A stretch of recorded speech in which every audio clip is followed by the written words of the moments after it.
안녕하세요. 책 읽어주는 여자 에젤 강미경입니다.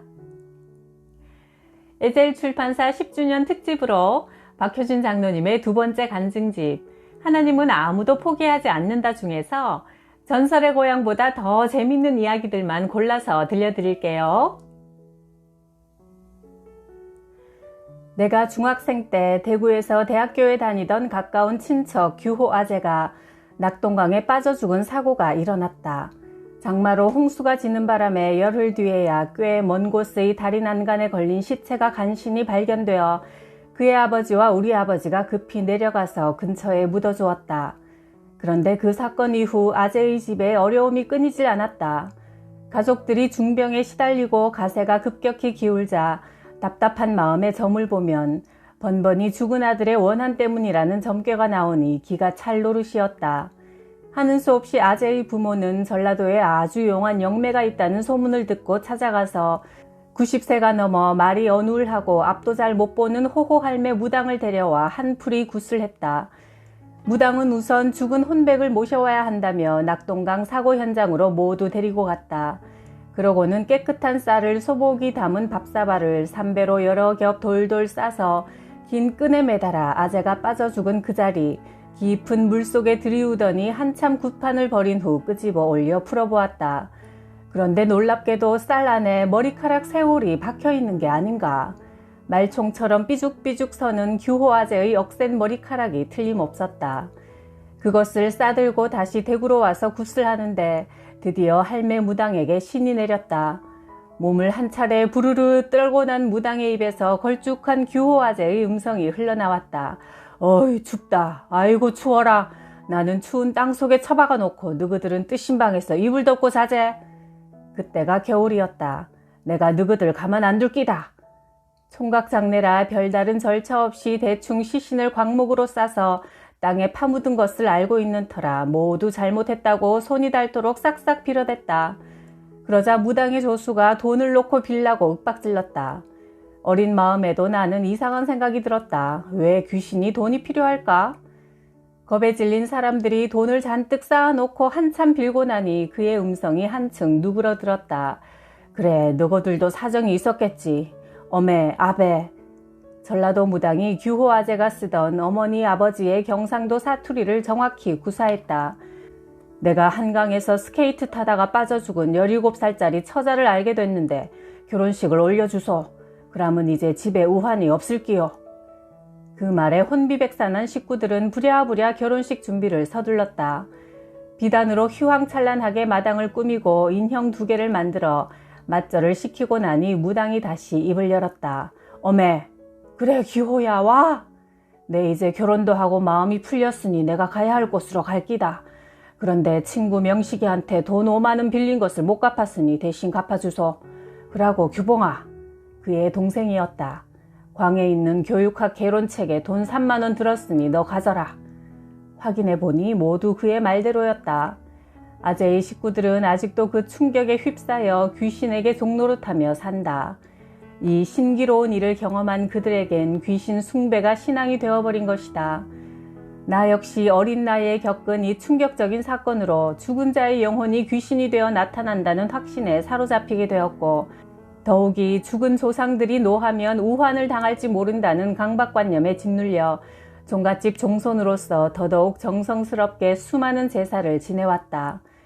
그러나 나중에 예수님을 알고 보니 그 모든 것은 악한 영들의 유치한 속임수에 지나지 않았다.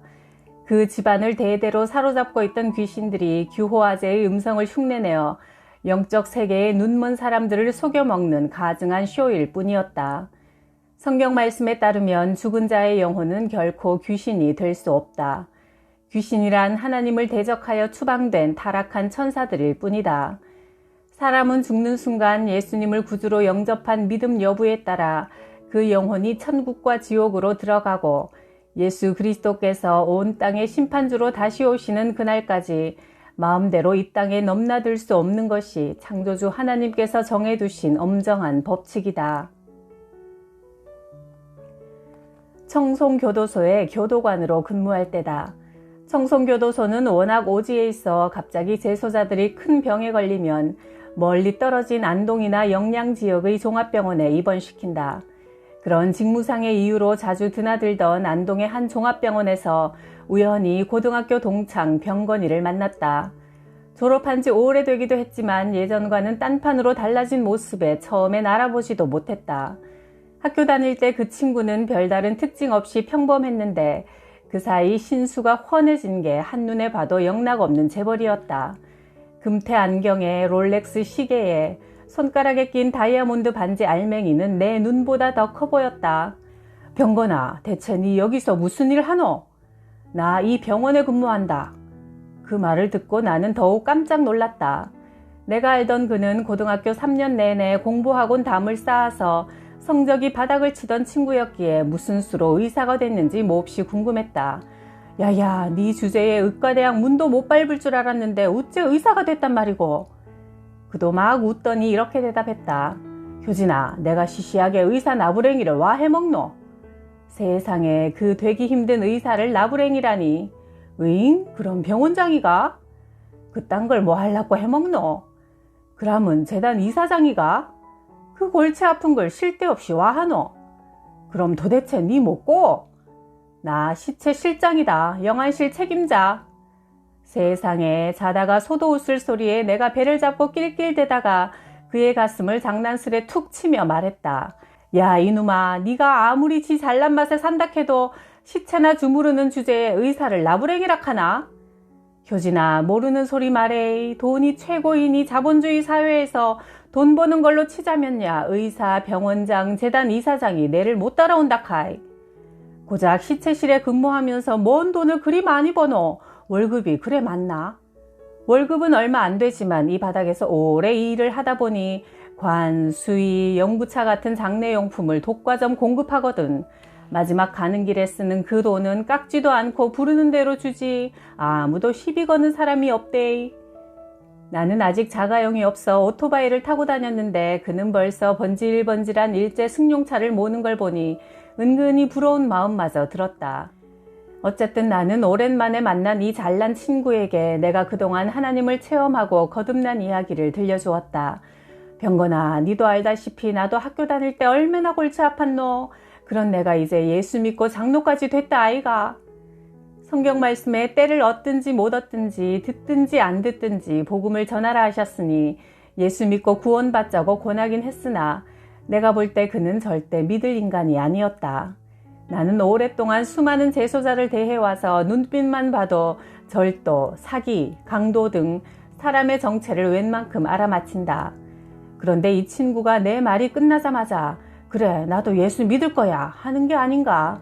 전혀 뜻밖의 반응에 나는 깜짝 놀랐다. 그가 말을 덧붙였다. 믿기는 하겠는데 한 가지 조건이 있대.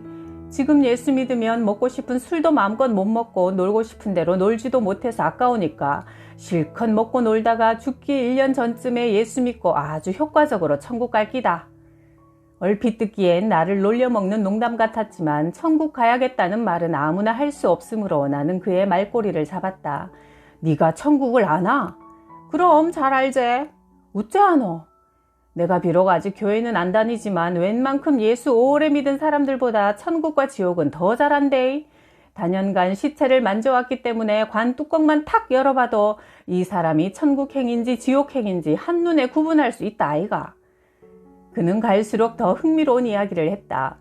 예수 믿다가 죽은 사람과 안 믿다가 죽은 사람은 척 보면 알거든. 예수 믿지 않던 사람의 시체는 보는 순간 언제나 오싹하게 한기가 드는 기라. 하나같이 눈을 부릅뜨거나 혀를 빼물거나 오만 상을 쓰고 있어서 무시무시해. 근데 예수 믿던 사람들은 몹쓸 병으로 그렇게 아파하다가도 임종이 가까워질수록 이상하게 얼굴이 환하게 펴지면서 편안한 모습들이니 도무지 죽는 사람 같지가 않다니까. 한둘이 아니라 보는 족족 그러니 나도 예수 믿으면 좋은 데 간다는 걸 잘 아니 언젠간 믿을 끼야. 그러면서도 그는 여전히 예수는 뒷전이고 술 퍼먹고 노느라 정신이 없다. 친구 병건이 이야기만 들어봐도 분명히 알 수 있듯이 사람은 죽음을 앞에 두면 영안이 열려 영적 세계가 보인다. 예수 없이 살던 사람이 임종을 앞두었을 때 자기를 잡아가려고 서 있는 지옥의 악한 영들을 보는 순간 표정이 어떻겠는가. 공포의 몸부림만 남을 수밖에. 지금까지 예수 믿으라는 소리를 우습게 흘려들었는데 이것이 임박한 현실로 다가와서 영원한 지옥불 속에 떨어질 자신의 처지를 생각하면 그 절망감이란. 그런데 예수님과 동행하며 한 생애를 살다가 이 땅을 떠나는 순간 호련히 하늘문이 열리고 밝은 빛의 세계 속에서 천군 천사가 자기를 맞으러 오는 모습을 볼 때 얼마나 행복하겠는가. 영원한 하늘나라로 들어가는 자의 희열에 찬 표정은 천국을 넉넉히 증명하고도 남으리라. 예수 믿는 게 얼마나 큰 복인지. 1989년 가을 어느 날 한국의 빠삐용이라 불리는 청송교도소에서 전대미문의 재소자 도주 사고가 발생했다. 수용자 김형진이 교도소 담장 밖에 있는 농장에서 외부 작업을 하던 중 교도관의 눈을 피해 첩첩 깊은 산악을 넘고 강을 건너 종적을 감춰버린 것이다. 법무부 교정국은 비상이 걸렸다. 소리 소문 없이 탈주범을 다시 잡아와야 한다. 탈주범의 연고지 등으로 많은 직원이 배치되어 밤낮 행방을 쫓았으나 흔적을 찾지 못한 채 시간은 애타게 흘러갔다. 탈주범은 철통 같은 검문 검색망을 뚫고 부산의 고종사촌 집에 처음 나타난 것이 확인되었다. 20명의 교도소 직원들이 급히 차출되어 부산 지역에 24시간 매복 근무 중이었다. 그러나 두어 번 그의 모습이 멀리서 포착됐을 뿐 별다른 진전 없이 초조하고 지루한 기다림만 계속되었고 상부기관에선 체포 독촉이 빗발쳤다. 어느 날 오후 근무지를 시찰하던 소장이 나를 한참 쳐다보더니 불쑥 물었다. 어이 박교감, 자네 부산에 근무한 적 있지? 예, 청송 오기 전에 부산교도소에서 3년 정도 근무했습니다. 그러면 부산의 조폭 같은 범죄자들 많이 알겠구먼. 예, 웬만하면 다 서로 형님 동생 하면서 지냈고 깡패 똘마니들도 제법 알고 있습니다. 소장은 기대에 찬 눈빛을 번쩍이며 내 손을 덥석 잡았다. 어이 박교감, 그러면 당신이 부산으로 내려가서 체포조 지휘를 좀 맡아줘. 옛날에 알고 지내던 조폭이나 전과자들을 통해 탈주범이 숨어있을 만한 곳을 쉽게 알아낼 수 있을 거야. 부탁해. 나는 졸지에 체포조 현장 지휘관으로 명을 받아 부산으로 내려갔다. 모래 해안에서 바늘 찾기보다 어려운 일이라 마음이 크게 짓눌렸다. 운전대를 잡고 고속도로를 달려가는 긴 시간 내내 전능하신 하나님께서 특별한 은총을 베풀어 주시기만을 간구했다. 부산 서면교차로 천우장여관 넓은 방 2개가 우리 직원들의 처소였다. 한 달이 넘도록 24시간 잠복 근무를 하느라 지친 직원들은 파김치가 돼 있었고 사기는 바닥에 떨어져 있었다. 나는 이틀 동안 근무지를 다 돌아보고 나서 직원들을 모두 숙소로 불러 모았다. 다들 밤잠 제대로 자지 못하고 매복지에서 움츠려 고생하다 보니 몰골이 말이 아니었다. 그들 앞에서 나는 정리한 결론을 말하기 시작했다. 여러분, 제가 현장 지휘관으로 명을 받고 내려와 보니 상황이 너무 열악하네요. 게다가 청송교도소를 탈주한 날고 뛰는 도주자가 그렇게 호락호락 잡혀줄 리가 없지요. 그리고 현재 우리의 지친 상태로는 그와 맞닥뜨려도 체포할 능력조차 없다고 나는 결론을 내린 겁니다. 이 일은 하나님이 해결해 주셔야 합니다. 여러분, 나는 얼마 전 하나님을 인격적으로 만난 사람입니다. 내가 아는 하나님은 인간의 마음을 지으셨을 뿐 아니라 순간순간 다스리시는 분이지요. 직원들은 그동안 들려오는 소문에 저 박효진 교감은 교도소 안에서도 할렐루야를 외치며 전도밖에 모르는 또라이라더니 지금 이 상황에서도 하나님을 찾느냐는 조롱 섞인 눈빛으로 나를 쳐다보았다. 나는 말을 이었다. 탈주범 체포는 현실적으로 볼 때 우리 힘으론 불가능합니다. 이제 그를 잡는 길은 오직 하나. 하나님께서 탈주범에게 자수할 마음을 주셔서 그가 제 발로 우리 앞으로 오는 수밖에 없습니다. 오늘부터 예수 믿는 사람들이 있으면 나와 함께 기도하십시다. 기도 외에는 달리 방법이 없습니다. 15일 내에 탈주범 마음을 하나님이 감동시키셔서 제 발로 자수해 오도록 기도합시다. 한편의 코미디 같은 상황이 끝나자 직원들은 서로 마주보며 손가락을 머리에 대고 빙글빙글 돌리면서 나를 또라이 취급하며 고개를 흔들어댔다. 숙소 근처에 조그만 개척교회가 있었다. 나는 목사님께 부탁해 열쇠를 얻어서 아침 식사를 마치면 너댓 명의 예수 믿는 직원들과 함께 텅 빈 교회당 여기저기 흩어져 앉아 매일 부르짖어 기도했다. 주여, 형진이 마음을 감동시켜서 자수하게 하옵소서. 주여, 보름 내로 형진이가 자수하게 도와주시옵소서. 숙소에 누워 뒹굴던 직원들은 우리가 교회에 오갈 때마다 한심하다는 듯 혀를 찼다. 누군가 교도소 본부로 이런 웃기는 상황을 보고했다. 소장의 천둥 같은 불호령이 떨어진 건 당연한 일. 야, 이 미친 또라이야! 체포조 지휘관으로 보냈더니 뭐? 기도만 하고 있다고? 소장님, 일단 현장을 제게 맡겼으면 지휘관의 판단대로 운용하도록 놔두이소. 전화 끊심더. 직원들은 달력에 15일째 되는 날 굵게 동그라미를 쳐놓고 그 밑에 큰 글씨로 형진자수일이라고 써놓았다. 아침 저녁으로 교회 가서 기도하는 우리를 놀려먹을 심산으로 적은 그 글을 볼 때마다 오히려 우리의 기도 열정은 더 뜨겁게 달아올랐다. 그렇게 기도하기를 10여일이 지났다. 약속한 15일이 점점 다가오는 그 즈음부터 우리의 기도가 달라져 갔다. 얼마나 뜨거운 확신에 찼던지 틀림없이 주님의 응답이 임하리라는 감동으로 매일의 기도는 하늘을 찌를 듯했다. 봐라, 마태복음 18장에 예수님이 약속하시기를 두 사람이 합심하여 기도하면 들어주신다 하셨고 두세 사람이 내 이름으로 모여있는 곳에 나도 함께한다 하셨으니 이 기도는 이미 이루어진 거나 마찬가지대. 우리의 얼굴은 은혜의 빛으로 환했고 걸음걸이조차 힘이 솟구쳐 당당했다. 12일, 13일, 달력에 동그라미 쳐놓은 날이 코앞으로 다가왔다. 그런데 불과 며칠 전까지만 해도 넘치는 확신으로 하늘 높이 두 손 들어 부르짖던 우리 마음에 서늘한 불안감이 밀려 들어오기 시작했다. 기도는 한다만 이게 과연 되겠나? 믿음도 좋지만 너무 만용을 부린 거 아닌지 모르겠네. 순식간에 하늘에서 땅 밑으로 곤두박질 치는 느낌이었다. 약속한 날이 내일 모레인데 어쩌죠? 기도하다 지친 누군가 묻는다. 할 수 없지 뭐. 그냥 한번 씩 웃고 하나님이 잠시 외출하셔서 기도를 못 들으셨나 보다 하고 넘어가면 되지. 인간의 믿음이란 얼마나 연약하고 보잘것없는가. 뜨거운 확신에서 썰렁한 낙심으로 추락한 채 어느덧 날짜는 흘러 달력에 동그라미를 쳐놓은 바로 그날 새벽 1시경 전화벨이 요란하게 울렸다. 내가 여보세요 하기도 전에 묵직한 음성이 고막을 울렸다. 형진입니다. 응? 형진이? 용수철 튀듯 내 몸과 마음이 공중으로 치솟았다. 형진이 맞나? 형진이라고? 직원들도 감전된 듯한 표정으로 내 얼굴과 달력을 번갈아 보았다. 탈주는 했지만 연고지마다 감시당하고 있는 거 나도 잘 알고요. 밀항하려 해도 뜻대로 되지 않고 이렇게 도망다니는 것도 이제 지쳤습니다. 죽으려는 마음도 먹어봤지만 그것도 쉬운 일이 아니라 차라리 자수하는 게 낫겠다 싶어 전화했습니다. 엉? 참말이제? 정말로 자수한다고 했지? 자수라는 말을 듣자마자 직원들은 입을 벌린 채 얼어붙고 말았다. 탈주범의 마음을 하나님이 움직여 보름 안에 제 발로 오도록 기도한다는 게 말도 안 되는 미친 짓이라 여겼는데 과연 약속한 15일째 탈주범으로부터 자수하겠다는 전화가 걸려왔으니 실로 경악 그 자체였다. 그래, 잘 생각했다. 자수하는 것이 니한테도 유리하제. 어딨노? 우리가 데리러 갈게. 부소장이 형진이가 제시한 약속 장소로 나갔다. 얼마 후 천우장 여관 앞에 도착한 택시에서 두 사람이 내리자 나는 당황스러운 듯 서 있는 그의 손에 직접 수갑을 채우며 나직히 말했다.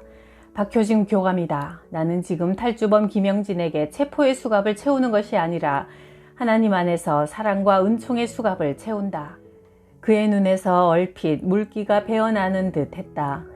탈주범을 데리고 청송교도소로 돌아오는 중에 그의 홀어머니가 살고 있는 밀양에 들렀다.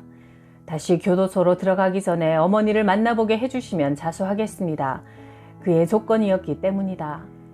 그의 어머니는 큰 무쇠솥에 기름진 쌀밥과 뜨끈한 국을 한가득 준비해 놓고 기다리고 있다가 아들을 보자마자 품에 안고 통곡했다. 오랜 시간 쫓기는 몸으로 마음 졸이며 숨어 다니던 형진이도 어머니의 품 안에서 비로소 평안과 안도를 맛보는 듯 온 얼굴이 눈물범벅이 되었다. 빙 둘러서서 지켜보던 교도관들이 어느새 하나 둘 어머니와 아들 곁으로 다가서 같이 끌어안고 눈물을 흘렸다. 어머니의 아쉬운 작별을 뒤로하고 우리는 다시 청송교도소로 향했다. 그 무렵 청송교도소 대강당을 가득 메운 직원들 앞에서 독실한 불교 신자인 소장은 최고의 기분으로 일장 연설을 하고 있었다. 여러분, 우리의 존경하는 박효진 장로님께서 불과 어제까지만 해도 내게 또라이라고 욕을 퍼붓던 소장이 장로님이라는 호칭에 존경하는이라는 수식어까지 붙이다니, 신비로운 방법으로 탈주범을 체포하여 지금 청송교도소로 호송 중에 계십니다. 우리 다 같이 박수로 환영합시다. 청송교도소는 잔치집 분위기로 변했다. 무엇보다 예수 믿는 나를 평소에 못마땅해 하며 전도를 방해하던 소장의 태도가 돌변했다. 어이 박장로, 앞으로 재소자들에게 마음껏 전도하게. 부하 직원들은 물론 다른 상관들도 무엇이든 내 말이라면 적극 동의하고 눈치까지 슬슬 살피며 심지어 두려워하는 느낌마저 들었다.